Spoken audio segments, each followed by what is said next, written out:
আসসালামু আলাইকুম। আশা করছি সবাই ভালো আছেন।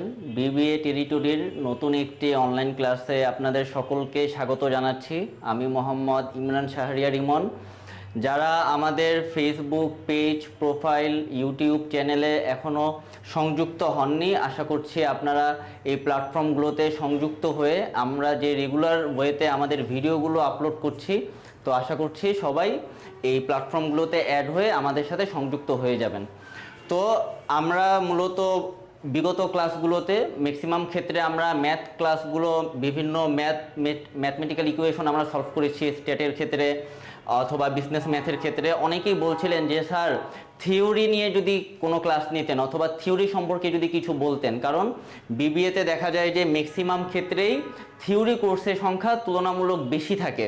তো থিওরি ক্ষেত্রে আপনাদের যে কমন প্রবলেম আপনারা ফেস করেন সেটা হচ্ছে যে মার্ক তোলার কৌশল সম্পর্কে, যে স্যার আমরা কিভাবে থিওরিতে আরও বেটার নাম্বার ক্যারি করতে পারি।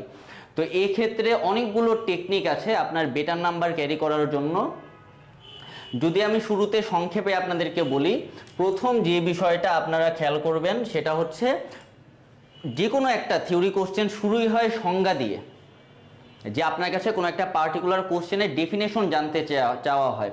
তো এই সংজ্ঞাতে আপনার মোর দ্যান 80% মার্ক ক্যারি করার খুব ভালো একটা সুযোগ আছে।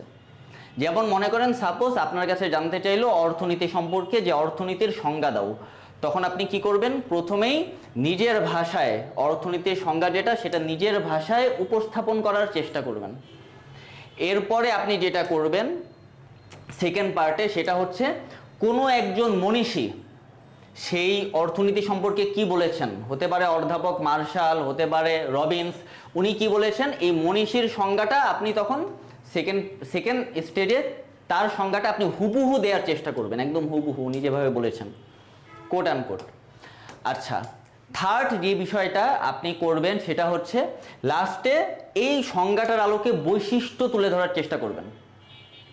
যেমন তাই বলা যায় অর্থনীতি হচ্ছে, 1 নম্বরে লিখলেন যে পরিবর্তনশীল সামাজিক বিজ্ঞান, তারপরে লিখলেন সমন্বয় সাধনের চেষ্টা করে। তো আপনি থার্ড স্টেজে এসে এই সংজ্ঞার আলোকে ওই সংজ্ঞাটার বৈশিষ্ট্য কী কী হতে পারে সেটা নিজের ভাষায় তুলে ধরার চেষ্টা করবেন। Last but not the least, সেটা হচ্ছে একদম লাস্টে আপনি একটা উপসংহার টেনে দিবেন। তাই বলা যায় বা উপরের আলোচনা থেকে আমরা দেখতে পাচ্ছি যে বলে নিজের ভাষায় শেষ করবেন। এই 4টা স্টেজে যদি আপনি ডেফিনেশনটা তুলে ধরার চেষ্টা করেন, খুব বেশি বড় হবে না, 1 থেকে 1.5 পেজ, সেই ক্ষেত্রে ডেফিনেটলি টিচার আপনাকে খুব ভালো একটা মার্ক প্রোভাইড করবেন। তো এটা হচ্ছে সাধারণত সংজ্ঞার ক্ষেত্রে আপনি আপনার খাতায় প্রেজেন্ট করা বা উপস্থাপন করার একটা টেকনিক। এবং ডেফিনেটলি যদি আপনার কমন না পড়ে, আপনি যদি বানিয়ে লেখেন, সেক্ষেত্রে আপনার মার্ক কমে যাওয়ার পসিবিলিটি অনেক বেশি থাকে। ম্যাক্সিমাম ক্ষেত্রে দেখা যায় স্টুডেন্টরা 0 পায় সংজ্ঞাতে, নিজের মতো ইচ্ছা মতো বানিয়ে লেখে। বানিয়ে আপনি লিখবেন কিন্তু কনসেপ্টটা ঠিক রেখে তারপর নিজের ভাষায় বানিয়ে লেখেন। কনসেপ্টটা ঠিক রেখে নিজের ভাষায় লিখলে সেক্ষেত্রেও আপনি খুব ভালো মার্ক ক্যারি করতে পারবেন। এটা হচ্ছে সংজ্ঞাটা আপনার একটা মার্ক ক্যারি করার ক্ষেত্রে খুব ভালো একটা মাধ্যম। সংজ্ঞাটা যদি আপনি প্রপার ওয়েতে খাতায় প্রেজেন্ট করতে পারেন। আচ্ছা, এর বাইরে আপনার দেখবেন কোশ্চেনগুলোতে প্রায় সময় পার্থক্য থাকে, যে সামষ্টিক অর্থনীতি এবং ব্যষ্টিক অর্থনীতির মধ্যে পার্থক্য বা প্রকৃতিগত পার্থক্য, এই যে পার্থক্যগুলো থাকে এই পার্থক্যগুলো আপনারা নিজের ভাষায় উপস্থাপনের চেষ্টা করবেন। পার্থক্য লেখার সিস্টেমটা কি?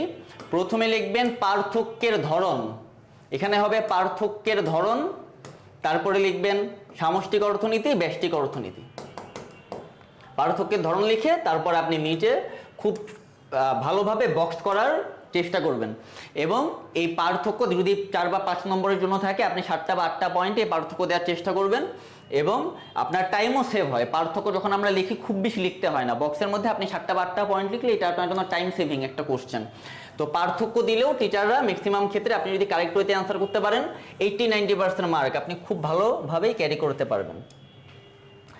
আচ্ছা, এর বাইরে পার্থক্যের বাইরে যদি কোনো কোশ্চেনে থাকে তুলনামূলক বিশ্লেষণ অথবা তুমি নিজে কি মনে করো এই উক্তিটি সম্পর্কে, এই টাইপ কোশ্চেনে আপনি যদি খুব কনভিন্সিং পয়েন্ট, লজিক্যাল পয়েন্ট নিজের ভাষায় তুলে ধরতে পারেন, সেই ক্ষেত্রেও সেইটা আপনাকে বেটার মার্ক প্রোভাইড করতে পারে।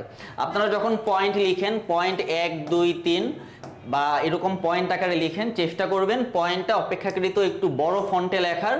আর যদি নীল কালি দিয়ে লেখেন, নীল কালি দিয়ে লিখতে পারেন। আর যদি কালো কালি দিয়ে লেখেন তাহলে নিচে আন্ডারলাইন করে দিবেন, যেন এটা হাইলাইট হয়, যেন স্যার খুব ভালো মতো স্যারের চোখে পড়ে যে এটা হচ্ছে আপনার এই ডিটেলস লেখার পয়েন্টগুলো, যেন স্যারের চোখে পড়ে। যদি আপনারা কোনো রাইটারের সংজ্ঞা দেন, সেক্ষেত্রেও তার নামটা আপনারা একটু হাইলাইট করে দেওয়ার চেষ্টা করবেন, যেন সেটা সরাসরি টিচারের চোখে পড়ে।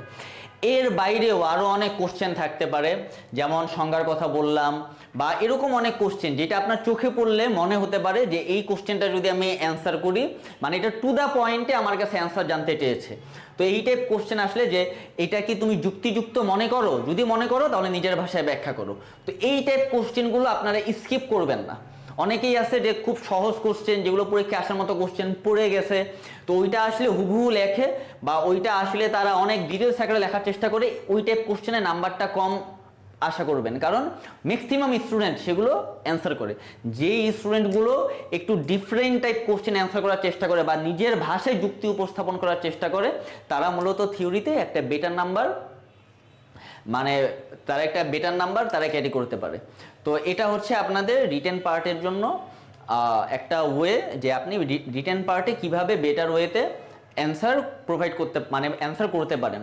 এর বাইরে আপনারা যেটা করবেন, আপনাদের 3 ঘন্টা সময় থাকে 60 নম্বর মাস্টার্সের ক্ষেত্রে এবং 75 নম্বর বিবিএর ক্ষেত্রে, 70-75 নম্বর থাকে।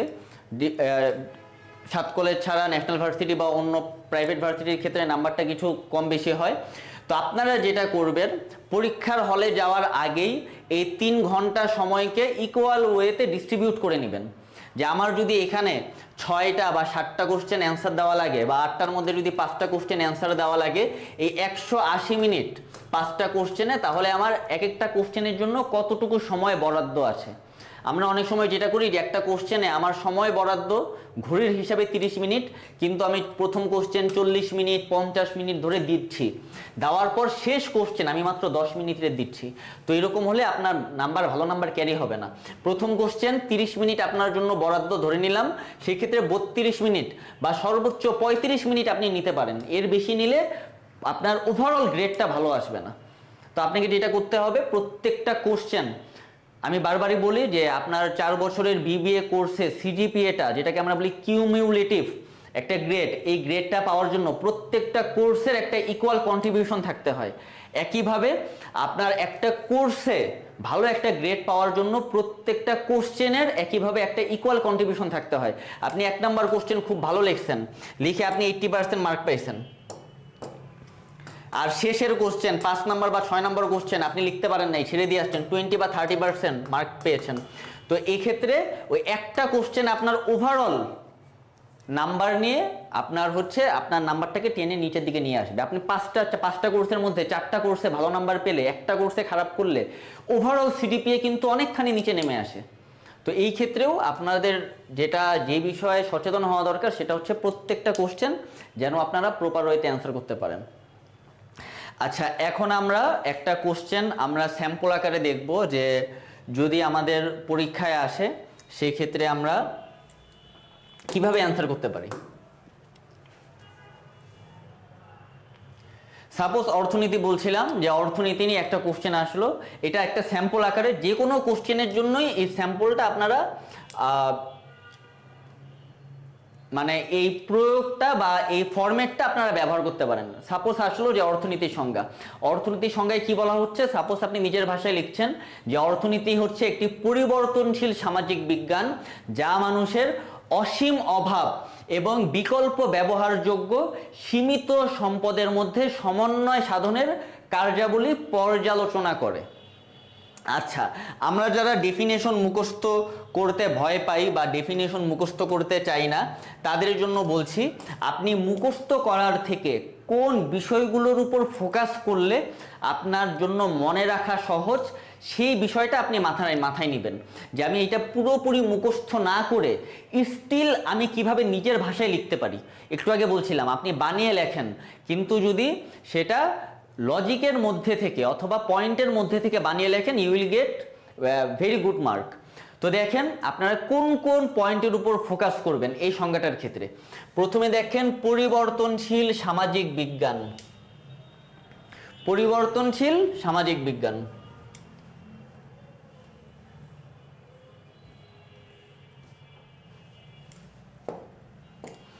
পরিবর্তনশীল সামাজিক বিজ্ঞান। আচ্ছা, এরপরে খেয়াল করেন অসীম অভাব, এরপরে বিকল্প ব্যবহারযোগ্য সীমিত সম্পদ, এরপর সমন্বয় সাধন। তাহলে কয়টা পয়েন্ট হলো? 1 2 3 4। এই 4টা পয়েন্ট মনে রাখতে পারলে আপনি কিন্তু নিজের ভাষায় লিখতে পারবেন। কিরকম? যে অর্থনীতি কি? একটা পরিবর্তনশীল সামাজিক বিজ্ঞান। কি নিয়ে কাজ করে? মানুষের অভাব অসীম, আমাদের অভাব অসীম কিন্তু সম্পদ সীমিত। বিকল্প ব্যবহারযোগ্য, বিকল্প ব্যবহারযোগ্য জিনিসটা কি? আপনি ভাত খাচ্ছেন, ভাতের বিকল্প হতে পারে রুটি, ভাতের বিকল্প হতে পারে ফল, ভাতের বিকল্প হতে পারে অন্য কোনো খাবার আইটেম। তো এই যে বিকল্প ব্যবহারযোগ্য সীমিত সম্পদ, আপনার অসীম অভাব, আপনি চাচ্ছেন 3.9, পাচ্ছেন 3.1। এই দুইটার মধ্যে সমন্বয় সাধনের কার্যাবলী নিয়ে আলোচনা করে, বা এই দুইটা বিষয়ের মধ্যে সমন্বয় সাধনের কার্যাবলী পর্যালোচনা করে। আমি যে পয়েন্টগুলো হাইলাইট করলাম, এই পয়েন্টগুলো মনে রাখতে পারলে নিজের ভাষায় আপনি এই ডেফিনেশনটা লিখতে পারবেন। এবার আসেন একজন মনীষীর সঙ্গে আমরা খেয়াল করি। অধ্যাপক মার্শালের মতে অর্থনীতি মানব জীবনের সাধারণ কার্যাবলী আলোচনা করে। সাধারণ কার্যাবলী বলতে, সাধারণ কার্যাবলীটা কি? আমরা কি নিয়ে কাজ করি সাধারণ কার্যাবলীতে? সেটা হচ্ছে আমরা অর্থ উপার্জন করি আর অর্থ ব্যয় করি। খুবই সহজ এটা মনে রাখা, মানুষের অর্থ উপার্জন এবং অর্থ ব্যয় সংক্রান্ত। এটার থেকে মার্শালের ডেফিনেশন আরও সহজ। আচ্ছা, এরপরে কি বলা হচ্ছে দেখেন, যে মার্শালের মতে সম্পদকে কেন্দ্র করে অর্থনীতির আলোচনা সম্প্রসারিত হলেও অর্থনীতির মূল উদ্দেশ্য সম্পদের সাহায্যে মানব কল্যাণ সাধন করা। অর্থনীতির মূল উদ্দেশ্য সে কি বলছে? যে সম্পদের সাহায্যে আপনি সম্পদ নিয়ে, সাপোজ এখন বোমা বানালেন বা সম্পদ নিয়ে কোনো ডিস্ট্রাকটিভ কাজ করলেন, সেটা মূলত অর্থনীতির কাজ হবে না বা মূল উদ্দেশ্য হবে না। মূল কাজটা কি হবে? আপনার সম্পদের সাহায্যে মানব কল্যাণ সাধন করতে হবে। আচ্ছা, তাহলে এখন আমরা মার্শালের সংজ্ঞার বৈশিষ্ট্যগুলো দেখি। মার্শালের সংজ্ঞা থেকে আমরা কি কি পাই? মার্শালের সংজ্ঞাতে মূলত চলে আসে সাধারণ কার্যাবলী। সাধারণ কার্যাবলীটা কি? সাধারণ কার্যাবলীটা হচ্ছে অর্থ আয় এবং ব্যয় সংক্রান্ত কার্যাবলী।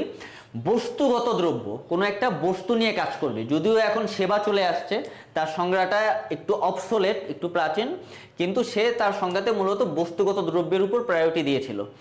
আচ্ছা, সামাজিক বিজ্ঞান, মানব কল্যাণ, অর্থের মাধ্যমে পরিমাপযোগ্য। আপনি যে বিষয়টা নিয়ে কাজ করবেন, যেই পার্টিকুলার টপিক বা পয়েন্ট নিয়ে কাজ করবেন অর্থনীতিতে, সেটা অবশ্যই অর্থের মাধ্যমে পরিমাপযোগ্য কোনো ঘটনা হতে হবে।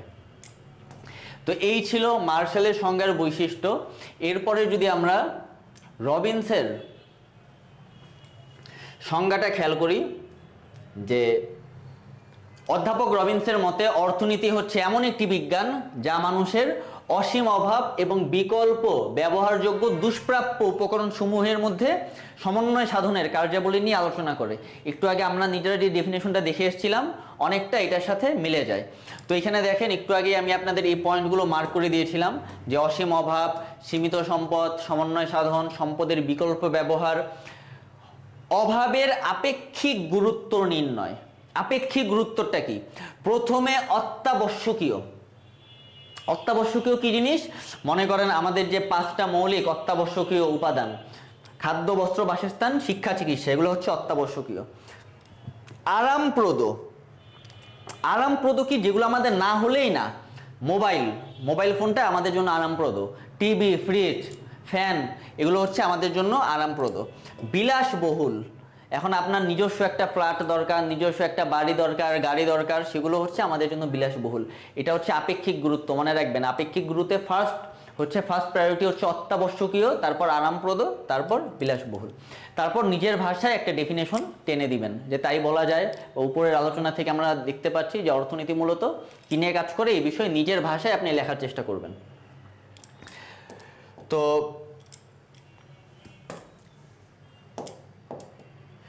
তো এই হচ্ছে মূলত সংজ্ঞা আপনি কিভাবে করবেন, এটার একটা ফরম্যাট বা ডেমো আমরা দেখলাম। তো পরবর্তী ক্লাসগুলোতে ইনশাআল্লাহ আমরা অন্যান্য যে টপিকগুলো থাকবে, বিশেষ করে বিজনেস কমিউনিকেশন, তারপরে হচ্ছে আমাদের introduction to business, principles of management, principles of marketing, এগুলো টপিক ভিত্তিক আলোচনা ইনশাল্লাহ আমরা পরবর্তী ক্লাসগুলোতে দেখব। সবাই ভালো থাকবেন ইনশাল্লাহ। বিবিএ টেরিটরির নেক্সট ভিডিওতে আপনাদের সাথে আবার দেখা হবে। আসসালামু আলাইকুম।